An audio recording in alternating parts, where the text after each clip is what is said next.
Tonight, the government shutdown is now the longest in history at 36 days. As Republicans and Democrats, they remain at odds with no end in sight. Meanwhile, President Donald Trump, he is reacting to how he says the shutdown affected votes across the country last night. NBC's Kelly O'Donnell has more from Washington. And it is Democrat created, but I don't think they're getting really the blame that they should. The shutdown now 36 days and an unwanted record. Americans realize Republicans are responsible for this awful shutdown, now the longest officially in history.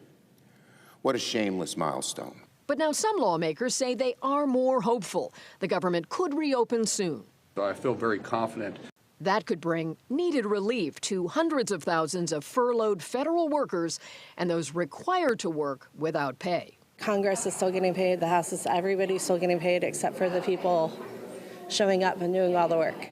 The president is also focused on the Supreme Court today, where justices heard arguments on his sweeping use of tariffs.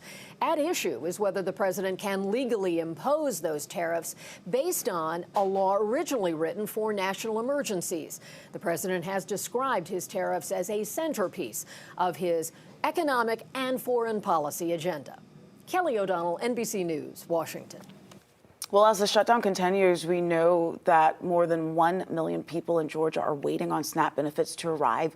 The Trump administration this week said it plans to comply with the federal judge's ruling, but only about half of the normal amount of funds would be dispersed. This comes after he was saying there would be no SNAP benefits. We did reach out to Georgia's Department of Human Services as of 2 hours ago. They say that they cannot confirm when those deposits will reach those SNAP recipient cards. They tell us that they are working with the federal government for clarification, as well as working with their vendor. We will continue to reach out for updates. We know that so many of you and your family depend on these benefits. As soon as we learn more about when you can expect to see that money, we'll bring it to you.